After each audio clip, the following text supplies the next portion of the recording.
Hurmatli O'zbekiston Respublikasining Prezidenti janob Mirziyoyev Shavkat Miromonovich. Shaxsan men mazlum bo'lib, boshimdan qanday kunlar o'tib kelyapti. Endi o'ylab ko'ring-da. Shuncha yo'lni bosib o'tdim, shuncha dalillar to'pladim, shuncha narsani tushundim, oldin tushunmasdimman. Bunaqa narsalar dalillar qo'limda yo'q edi. Qolaversa, 7 urug' aymog'imga, avlodimga bu tamg'ani men xohlamayman. Sudlangan jinoyatchi degan hamda tuhmat sud ajrimlar, tuhmat sud qarorlari O'zbekiston nomidan chiqarilgan yana. Hamda tuhmat ruhiy kasal hujjati. Sizlarda o'z vijdon bormi?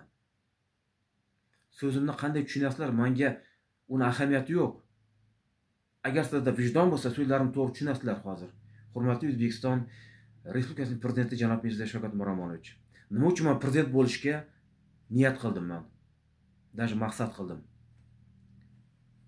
Allohdan so'rab boshladim men уже. Ras amal bilan sizlar mana shunday xalqni qiynar ekansizlar, xo'rlar ekansizlar. To'g'ri murojaat qilgan insonda murojaatni to'g'ri hal qilish emas, o'zini noto'g'ri hal qilish bilan va keyin keyingi jarayon uni o'sha holatda olib yurish. Murojaatga to'g'ri javob qaytib bermasdan yoki umuman javob qaytib bermasdan. Qani sizlarda vijdon, qani to'g'ri ishlash, qani adolat, qani haqiqat, qani qonun? Bu qonunlar shunda bu shunchaki musur uchun chiqarilganmi shunda? Musur makulatura uchun chiqarilganmi shunda bu hozir? Boshqa qanday qilib tushuntiray? Bu ishlamayapti-ku bu. Siz yangilagansiz buni. Juda ko'p siyosiy negizli natijalar bilan, maqsadlar bilan. U yog'i menga qorong'i. O'zingiz bilasiz, Alloh biladi. Lekin men ko'rib turganim hozir Konstitutsiyamizning 40-chi, 34-chi, 23-chi, 62-chi 2-moddasi umuman ishlamayapti hozir. Siz tomonidan ham, boshqalar tomonidan ham. Yoki men haqiqatan jinoyatga chiqasizlarmi? Ko'raman qani. Men bu dunyo sizlardan qo'rqmayman endi. Qo'rqadigan joyim ham qolmadi endi meni. Chunki nega? Uje tushundim hammasini. Qanday ish olib borish kerak sizlarga nisbatan? Sizlar menga nisbatan qanday ish olib keldingizlar? Qonunga, shariatga, vijdonga, mantiqqa zid harakat qilib. Hozir sizlarni shunday maynavotchilik ishlaringiz bor-da, e'tibor bering-da. Konstitutsiyamizga qarshi yaratilgan shunaqa qaror, farmon, ichki buyruqlar chiqyapti. Men hammasini tushuntirib o'tirmayman. Eng oddiysini tushuntiray. Konstitutsiyamizdagi bu siz yangilangan konstitutsiyada bilmadim, eskisi 54-edi. Bunisida keyin o'qib tushuntirib beraman, aytib beraman. Muhimi, mulkdor o'z mulkiga o'z xohishicha egalik qiladi va uni tasarruf etadi degan joyi bor, sizlar bilasizlar. Telefoningizni sudga kirasizmi, prokuraturaga kirasizmi, главврачтводga kirasizmi, selsvetga kirasizmi? Telefoningizni topshiring deydi. Bu nima bu?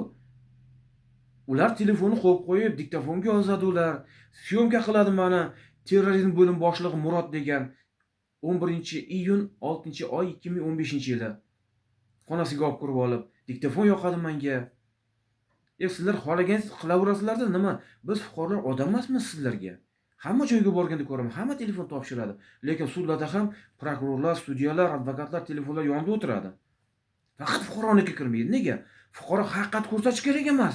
Ularning keti ochilib qoladi. Nega? Unaqada ular jazolanib ketadi-da. Fuqaro esa u fuqaro bamisoli plenga tushgan inson hamda qul fuqaro, qul. Uni huquqi yo'q. Huquqi, murojaati, hurmati, sog'lig'i inobatga olinmaydi. Keyin u даже odamlar aytadiki, menga aytayapti, bizni jamiyatga bunday ongsizlar kerak emas deb, meni ustimdan nachalniksiga kecha yaqinda qochib pensiyaga chiqib ketgan Ganibek Otabek Ganibekovichga tushuntirib yozib bergan. Bizni sobiq posbonimiz keyin mahallamiz raisi bo'ldi. O'sha xatidan keyin ko'tarilib mahallamiz raisi Ahmedov Sayfiddin Ramazonovich shunaqa deb yozgan posbon paytida. Bizni jamiyatga bunday ongsizlar kerak emas degan. Jamiyat bu O'zbekiston, ona vatanimiz. Ongsiz bu devor, hayvon emas, inson emas. Endi sudga kelsak, Hakimi Muxtor mani qarangki, o'zbek deb e'tirof etyapti. Sud qarorini O'zbekiston nomidan chiqaryapti-da, ichiga yozgan ma'lumotlarni o'qib ko'rsangiz kulgingiz keladi. Nima bular xohlagan hujjatni xohlagancha chiqarib bemalol yuraveradimi? Yana menga Hakim Muxtor nima deydi?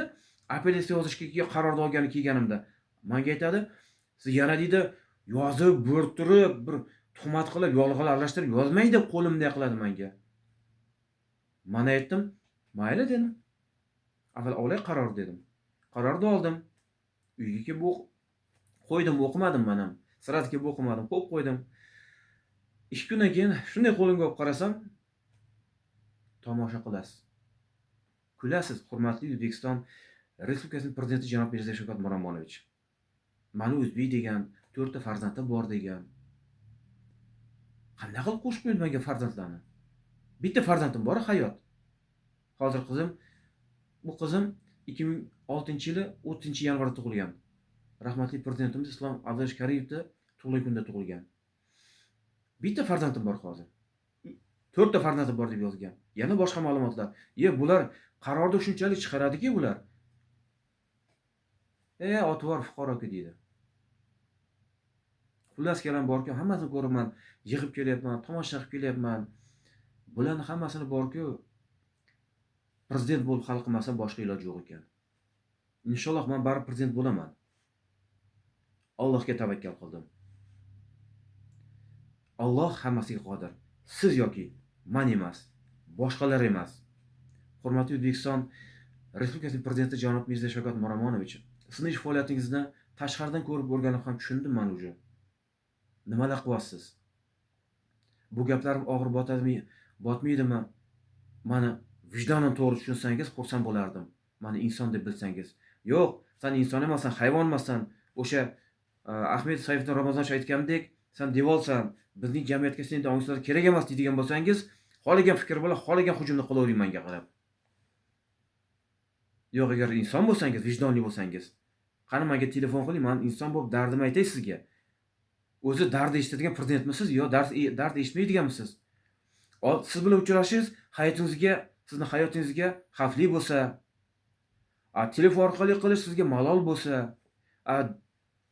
qo'l bilan ariza yozamanmi, telefon bilan 10:00 telefon raqamiga qo'ng'iroq qilib murojaat qoldiraman, ariza qoldiramanmi? Hammasiga javob xati bermasangiz, qanday qilib sizlar gaplashish kerak bunda? Qanday qilib sizga biz dardimizni aytishimiz kerak? Siz o'zi xalqning dardini eshitasizmi o'zi? O'zbekiston xalqiga xizmat qilyapsizmi yoki faqat o'z manfaatingizga xizmat qilyapsizmi? Amaldorlarni himoya qilib. Birinchi tomon, masalan, premyer qilay hozir, masalan deb. Jinoyat tomon hokimlik O'zbekiston Respublikasining prezidenti janob Mirziyoyev Shavkat Miromonovich ishdan olib tashladi deydi yoki deydi ishdan bo'shatdi deydi. Endi biz o'ylaymiz, "Voh, ketdi-ku bu endi hokim, nima bo'ldi? Qamalib ketdimi, qamalib ketadimikan endi, nima bo'lar ekan?" deb o'ylaymiz biz. Oradan biroz vaqt o'tsa qarasak, boshqa yerda ishlayotgan bo'ladi endi bu katta lavozimda. Buni ko'rgan tegishli boshqarmalar hammasi ko'rdi, bo'ldi bu. Tushunarli dedi-da, xohlagan ishi bilan shug'ullanadi. Bu real hayotda bo'layotgan narsa. Men sizga tuhmat qilib yoki bir prikol qilib yoki bir pashadan fil yasab yoki bir yolg'on gapirayotgan bunaqa maynorchilik qilayotgan joyim yo'q. Bu real narsani men ko'rib, sizga kerak bo'lsa o'sha flashkalarga yig'ib kelyapman hammasini. Telegramdan olyapman, YouTubedan olyapman.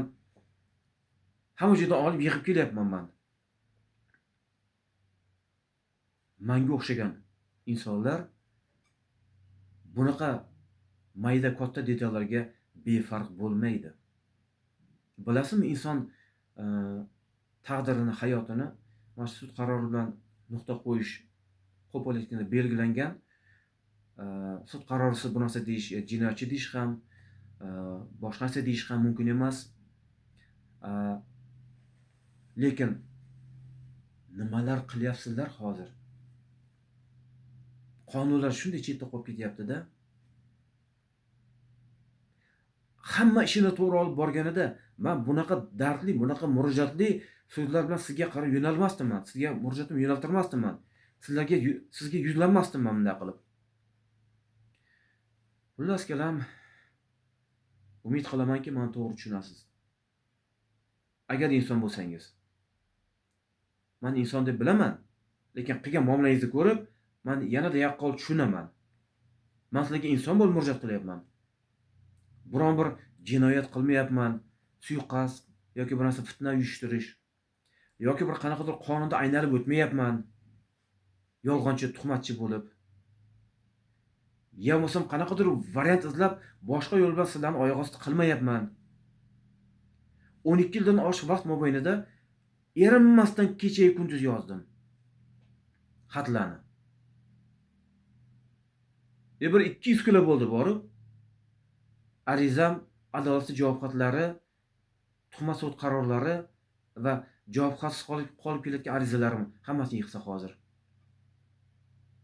Lekin hech kim buni to'g'ri qabul qilmaydi haqiqatni.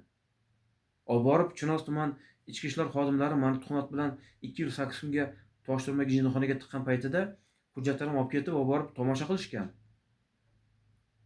Keyin qaytarib berishgan. Ukam olib kelgan keyin. O'zlari olib kelib bermagan unda ham. Nimani izlagan shunda bular uydan, shu hujjatlarning ichidan? O'zlari bilib turibdi bu. Mana fahm farosat agar kallasi ishlasa, miyasi agar ichida bor bo'lsa, miyasi bor bo'lsa, mana tushunish kerak men nima qilayotganligimni. Men terrorist, ekstremist yoki bir qanaqadir ruhiy kasal yoki bir jinoyatchi emasman men. Bor-yo'q murojaat qilayotgan, nomuvofiq yo'lda ko'rsatgan fuqaroman xolos. Hamma mansabni suiiste'mol qilib jinoyat qilsa-da va u jinoyatni yashirish uchun qo'shimcha boshqa tegishli xodimlar ham ularga qo'shilib jinoyatga sherik bo'lib uni yashirsa, bu ham jinoyat emasmi?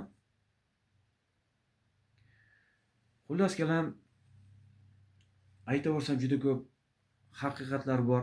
O'ylaymanki, mana shu so'zlarim o'zi tushunarli sizlarga.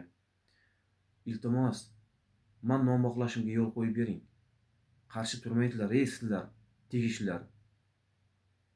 Hurmatli O'zbekiston Respublikasi Prezidenti janob Mirziyoyev Shavkat Miromonovich, iltimos, menga ham qonunan, ham vijdonan, ham mantiqan, ham shariatan har tomonlama atroflicha qonunan, vijdonan amaliy yordam bering.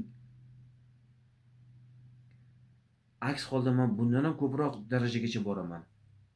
Sizlarni qo'pol qilib gapiray, mana shu joyda uzr, asl basharalaringizni fosh qilishimga to'g'ri keladi unda. Tushuntirib aytganimda, bor haqiqatni shunchaki ko'rsatib berishga majbur bo'laman. Men o'sha dalillarni tarqatyapman o'sha joylarga. Agar menga biron bir hol bo'lsa, davay chiqarib olinglar deb. Hammasini tayyorlayapman, erinmasdan materialni hammasini. Nega? Ko'ryapman mana. Vatandoshlarimizni, mazlum fuqarolarni, qo'shtirnoqda xo'rlanib kelgan fuqarolarni qanchalik qo'pol etgan yo'q qilyapsizlar. Tushuntirib aytganda, ularga har xil hujum bo'lyapti. To'g'ri, har xil hujum bo'lyapti. G'ayrat Do'stov, bilmayman nima bo'lib ketdi u kishi. Yana boshqalarni eshityapman. Saida Mirzayevna Shavkatovaga Xorazmdan, Shovotdanmi bir qiz murojaat qilgan. U qizlar taqdiri nima bo'ldi hali bilmayman, lekin juda ko'p joydan ko'ryapman. Boshqalarga isbotlab beramasam borki, men o'zimga isbotlab bera olaman. Chunki men yig'ib kelyapman. Mana shuncha mayda detalda ham hammasini to'liq yig'ib kelyapman. Sizlar dalil kerak deysizlar. Sizlar qo'lingizga dalil bersa, dalilga ko'z yumasizlar sizlar bor-ku. Tegishlilar. Allohdan so'rayman. Sizlarni bu dunyo ham, u dunyo ham shunday choralarni ko'rib aqllaringizni kiritsinki, pushaymon bo'lasizlar inshaalloh. Allohga tavakkal qildim. Amin. Amin. Allohu akbar. Men Allohga solyapman. Qarg'ish aytib ko'paytirmayapman. Allohning o'zi biladi nima qilishni sizlarni. Hurmatli O'zbekiston Respublikasining Prezidenti janob Mirziyoyev Shavkat Miromonovich, meni to'g'ri tushuning. Menga telefon qiling, telefon raqamim +99 899 360 8018.